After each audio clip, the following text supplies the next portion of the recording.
എപ്പിസോഡിന്റെ opening സീനില് sage of six path ആള് പറയും, ഹാസറാമ അത് നീ തന്നെയാണ് സാക്ഷാൽ നറൂട്ടോ. അവന്റെ ബോഡിയിലെ ആ ചക്ര പവർ അതെനിക്ക് നിന്റെ ബോഡിയിൽ ഫീൽ ചെയ്യാനായിട്ട് കഴിയുന്നുണ്ട്. അത് കേട്ട് കുട്ടപ്പൻ അവനാണെങ്കിൽ എന്താ പറയണ്ടെന്നറിയില്ല. നറൂട്ടോ ചോദിക്കും, അങ്ങനെയാണെങ്കിൽ ഇന്ദിര അവനും ഇപ്പോ എന്നെ പോലെ തന്നെ പുനർജനിച്ചിട്ടുണ്ടാവില്ലേ, അതാരായിരിക്കും? അത് കേട്ട് സേജ് ഓഫ് സിക്സ് പാത്ത് ആള് തല താഴ്ത്തും. അപ്പോഴായിരിക്കും നറൂട്ടോയ്ക്ക് പിടികിട്ടുക, അത് മറ്റാരുമല്ല സാക്ഷാൽ സാസുകയാണ്. അവിടുന്ന് അങ്ങനെ ബ്ലാക്ക് ഔട്ട് ചെയ്ത അവനിപ്പോ ഒരു ഫ്ലാഷ് ബാക്കിലേക്ക് പോവും. ഫ്ലാഷ് ബാക്കില് നറൂട്ടോ, ടെൻടെൻ, ഷിനോ, ഷിക്കമരു അങ്ങനെ എല്ലാവരും ഇപ്പൊ ഒരുമിച്ച് കൂടി നിൽക്കുകയാണ്. ഉടനെ എല്ലാവരും ഒറ്റ സ്വരത്തിൽ പറയും, സാസുക അവനിപ്പോ റോക്ക് നിഞ്ചയാണ്, എത്രയും പെട്ടെന്ന് അവനെ കണ്ടെത്തി ഇല്ലാതാക്കണം. അതിന് ഷിക്കമരു പറയും, നറൂട്ടോ നീ ഒരിക്കലും സാസുകയെ കൊല്ലില്ല. അവന്റെ തെറ്റുതിരുത്തി അവനെ തിരികെ കൊണ്ടുവരാൻ മാത്രമേ നീ ശ്രമിക്കൂ. കാരണം നിനക്കവൻ നിന്റെ സ്വന്തം ബ്രദറിനെ പോലെയാണ്.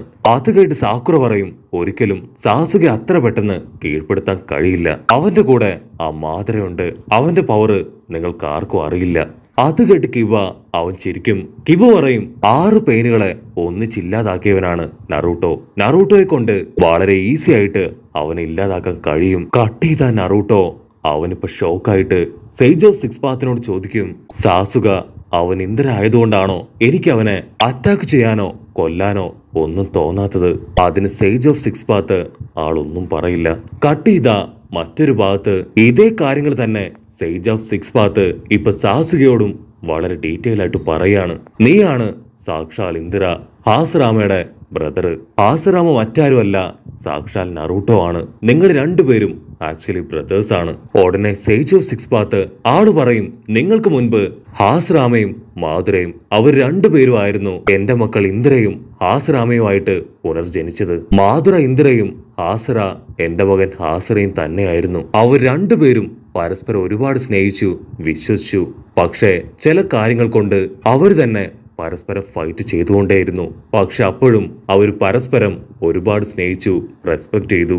പക്ഷെ മാധുര അവനെ തന്നെ ഇല്ലാതാക്കി വീണ്ടും പുനർജന്മം എടുത്തു വന്ന് മാധുര അവനിപ്പോ ഹാസറയുടെ പവർ അവന്റെ ബോഡിയിലേക്ക് ആഡ് ചെയ്തിരിക്കുകയാണ്. സോ അതുകൊണ്ട് തന്നെ മാധുരയുടെ ബോഡിയിൽ ഇപ്പൊ ഇന്ദിരയുടെയും ഹാസറയുടെയും പവർ ഒരുപോലെ വന്നിരിക്കുകയാണ്. ആ 2 പവറും കമ്പൈൻഡ് ആയി കഴിഞ്ഞാൽ അതെന്റെ പവറായി മാറും. സാക്ഷാൽ സേജ് ഓഫ് സിക്സ് പാത്തിന്റെ പവർ അതാണ് ഇപ്പൊ മാധുരയ്ക്ക് കിട്ടിയിരിക്കുന്നത്. സേജ് ഓഫ് സിക്സ് പാത്ത് പറയും, ഇന്ദിരയുടെയും ഹാസറാമയുടെയും പവർ അത് ലോകത്തിന് നന്മയായി തീരണം എന്ന് കരുതിയാണ് ഒരു കല്ലിൽ അത് മുഴുവൻ ഞാൻ എഴുതി വെച്ചത്. പക്ഷെ അവസാനം അതും വലിയൊരു പ്രശ്നത്തിന് കാരണമായി.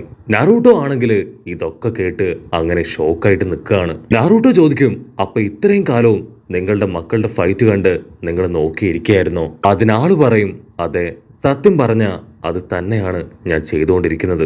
ഞാൻ ആക്ച്വലി ഈ ഒരു നെഞ്ചു അത് കണ്ടുപിടിച്ചതുപോലും ലോകത്തെ ഒന്നിപ്പിക്കാനും സമാധാനത്തില് മുൻപോട്ട് കൊണ്ടുപോകാനുമാണ്. പക്ഷെ അതെല്ലാം തന്നെ തകിടം മറിഞ്ഞു. ആക്ച്വലി എന്റെ അമ്മ ആളും വലിയൊരു സെൽഫിഷ് പേഴ്സൺ ആയിരുന്നു.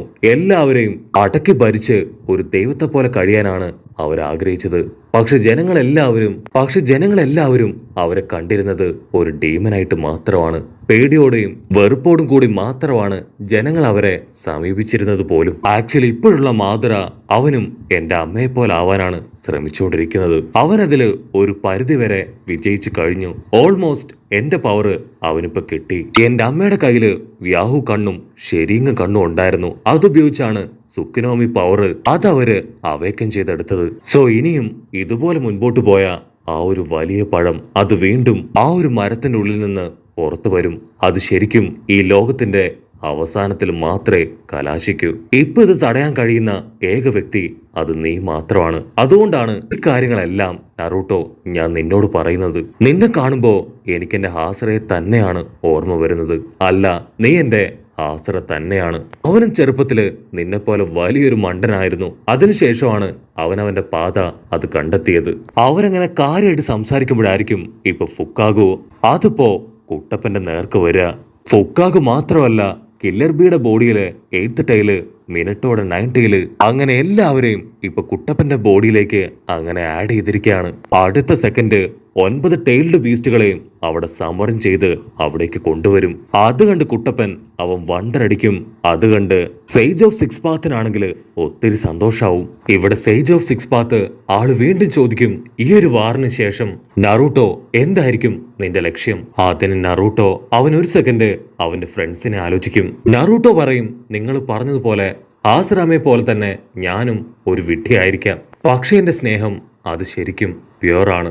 അതുകൊണ്ട് തന്നെ എനിക്ക് ഏറ്റവും വലുത് എന്റെ ഫ്രണ്ട്സും എന്റെ ഗ്രാമവുമാണ്. ഉറപ്പായിട്ടും ഞാൻ അവരെ എന്റെ പവർ ഉപയോഗിച്ച് പ്രൊട്ടക്ട് ചെയ്യും. ഇതേ ക്വസ്റ്റ്യൻ ഇപ്പൊ സേജ് ഓഫ് സിക്സ് പാത്ത് സാസുകയോടും ചോദിക്കും. സാസുകയും അതേ മറുപടി പറയും. ഉടനെ സേജ് ഓഫ് സിക്സ് പാത്ത് അവർ രണ്ടുപേരെയും ഒരുമിച്ച് കൊണ്ടുവരും. അതിനുശേഷം അവരോട് പറയും, ഇത്രയും നാളും ഞാൻ ഹാസറയെ മാത്രമാണ് വിശ്വസിച്ചത്. പക്ഷെ ഇപ്പോ ഞാൻ ഇന്ദ്രയെയും വിശ്വസിക്കാൻ പോവാണ്.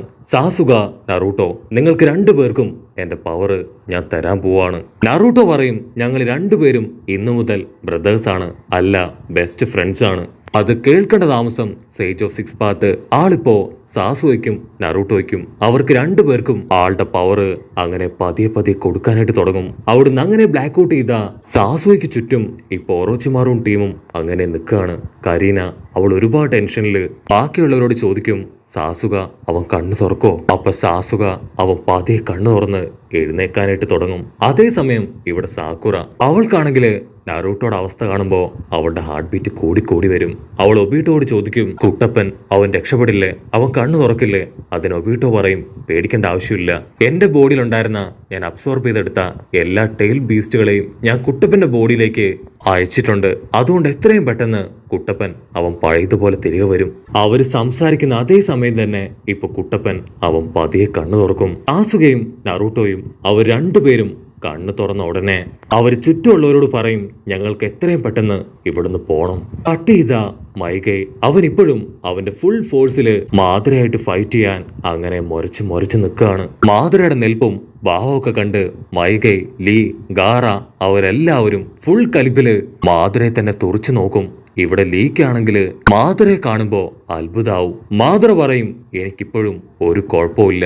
നിന്നെ പോലെയുള്ള ടൈറ്റ് കോമ്പറ്റീറ്റേഴ്സിനെയാണ് എനിക്ക് ആവശ്യം. സോ ധൈര്യമായിട്ട് നീ എന്നോട് ഫൈറ്റ് ചെയ്യുക. അത് കേട്ട് മൈഗൈ അവൻ വീണ്ടും അവന്റെ എനർജി അത് ബൂസ്റ്റപ്പ് ചെയ്യാനായിട്ട് ആരംഭിക്കും. മൈഗൈ ആണെങ്കിൽ റണ്ണിങ് റേസിൽ നിൽക്കുന്നത് പോലെ അവൻ അങ്ങനെ പോയിന്റ് ചെയ്ത് നിൽക്കും. അതേസമയം മാതുര അവനാണെങ്കിൽ അവന്റെ പവർ കുറഞ്ഞ് അങ്ങനെ കിതയ്ക്കാനായിട്ട് ആരംഭിക്കും. മാതുരയ്ക്ക് മനസ്സിലാവും ഇതാണ് മൈഗയുടെ ലാസ്റ്റ് അറ്റാക്ക്. സോ അവന്റെ പവർ അതൊരു സിംഗിൾ പോയിന്റിലേക്ക് കോൺസെൻട്രേറ്റ് ചെയ്യാണ്. ഈ ഒരു സമയം ഞാൻ വളരെയധികം കെയർഫുൾ ആയിരിക്കണം, അല്ലെങ്കിൽ ഉറപ്പായിട്ടും അവൻ എന്നെ തകർത്തില്ലാതാക്കും. ഇവിടെ മൈഗയുടെ പവർ അത് കൂടി പുറത്തേക്ക് ഡിസ്ചാർജ് ആവാൻ തുടങ്ങും. അത് കണ്ട് കാക്കാഷി അവൻ വീണ്ടും ഇപ്പൊ ഒരു ഫ്ലാഷ് ബാക്കിലേക്ക് പോകും. ഫ്ലാഷ് ബാക്കില് മൈഗയും ആളുടെ പപ്പയും കാക്കാഷിയും അവന്റെ പപ്പയും അവർ രണ്ടുപേരും അക്കാദമിയിൽ വെച്ച് കണ്ടുമുട്ടുന്നതും പരസ്പരം സംസാരിക്കുന്നതും അങ്ങനെ എല്ലാ കാര്യങ്ങളും കാക്കാഷി ഓർത്തെടുക്കാൻ തുടങ്ങും. കാക്കാഷി ആണെങ്കിൽ മൈഗയെ നോക്കി പറയും, ഇവനെ കൊണ്ട് നെഞ്ചിപ്സും ഗെഞ്ചിപ്സും ഒന്നും ചെയ്യാൻ കഴിയില്ല. ഇവൻ ശരിക്കും ഒരു വേസ്റ്റ് ആണ്. സോ നമ്മൾ വെറുതെ നമ്മുടെ സമയം കളയേണ്ട ആവശ്യമില്ല എന്ന് പറഞ്ഞ് കാക്കാഷിയെ അവന്റെ പപ്പയും വിളിച്ച് അവിടുന്ന് നടന്നു പോകും. അതിന് കാക്കാഷിയുടെ പപ്പ ഇപ്പൊ ദേഷ്യപ്പെട്ട് കാക്കാഷിയോട് പറയും, കാക്കാഷി അവൻ അക്കാദമിയിൽ ചേർത്തില്ല എന്ന് പറഞ്ഞ് നീ അവനെ ഇൻസൾട്ട് ചെയ്യാൻ പാടില്ല. അവന്റെ ബോഡിയിലെയും കയ്യിലെയൊക്കെ തഴമ്പും പരുക്കുകളും കാണുമ്പോൾ തന്നെ അറിയാം അവൻ ഒരുപാട് ട്രെയിനിങ് എടുത്തും പ്രാക്ടീസ് എടുത്തും ഇതിനോടകം നന്നായിട്ട് സ്ട്രോങ് ആയിട്ടുണ്ടെന്ന്. ഇന്നല്ലെങ്കിൽ നാളെ ഉറപ്പായിട്ടും അവൻ നിനക്കൊരു റൈവലായിട്ട് വരും. മാത്രമല്ല അവന്റെ പവർ കണ്ട് നീ ഷോക്കാവും. കട്ട് ചെയ്ത കാക്കാഷി അവനാണെങ്കിൽ മൈഗയുടെ പവർ കണ്ട് അങ്ങനെ തരിച്ചു നിൽക്കാണ്. അവന്റെ പപ്പ പറഞ്ഞ പോലെ തന്നെ മൈഗയുടെ സ്ട്രെങ്തും കഴിവും ഒക്കെ കാക്കാഷി ശരിക്കും ഇപ്പോഴാണ് മനസ്സിലാക്കുന്നത്. മൈഗയെ അവനൊരു ഡ്രാഗണായി മാറി അങ്ങനെ ചാടി വന്ന് മാതുരയുടെ നെഞ്ചിൽ തന്നെ ആഞ്ഞൊരു ചവിട്ട്. അവന്റെ ആ ഒരു ട്രാൻസ്ഫർമേഷൻ അതെല്ലാവരെയും അങ്ങനെ ഞെട്ടിച്ചു കളയും. ആ ഒരു ഇടിയില് ആ പ്രദേശം തന്നെ തകർന്നു പോവും. ഒരുപാട് പുകയും കാറ്റും ഒക്കെ അങ്ങനെ അടിച്ചു വീശും. ഫൈനൽ മൂവ് കഴിഞ്ഞ് ഇപ്പൊ മൈഗെ അവനങ്ങനെ കത്തിക്കരിഞ്ഞ് ഒരനക്കവും ഇല്ലാതെ വീണ് കിടക്കുകയാണ്. മറ്റൊരു ഭാഗത്ത് പകുതി തകർന്ന മാതുര അവനാണെങ്കിൽ അവന്റെ ആംസ് ഉപയോഗിച്ച് മൈഗയെ തല്ലിക്കൊല്ലാനായിട്ട് അവന്റെ അടുത്തേക്ക് ഓടി അടുക്കും. ആ അടുത്ത സെക്കൻഡ് നറൂട്ടോ അവൻ അവിടേക്ക് ചാടി വീണ് ആ ഒരു ആംസ് അത് ചവിട്ടി തെറിപ്പിക്കും. അതിനുശേഷം ആ സേജ് പവർ ഉപയോഗിച്ച് ഇപ്പൊ മൈഗയെ ഹീൽ ചെയ്യാൻ തുടങ്ങും. അവിടുന്ന് അങ്ങനെ സൂം ചെയ്ത നറൂട്ടോയുടെ പുതിയ പവർ അത് കണ്ട് മാധുര ഷോക്കാവുന്നതോടു കൂടെ ഈ ഒരു എപ്പിസോഡും അവസാനിക്കുന്നു. എപ്പിസോഡ് ഇഷ്ടപ്പെടുകയാണെങ്കിൽ തീർച്ചയായിട്ടും ലൈക്ക് ചെയ്യാനും കമന്റ് ചെയ്യാനും ഷെയർ ചെയ്യാനും മറക്കല്ലേ. അടുത്തൊരു അടിപൊളി എപ്പിസോഡുമായിട്ട് കാണുന്നവരെ it's me with Mallu episode.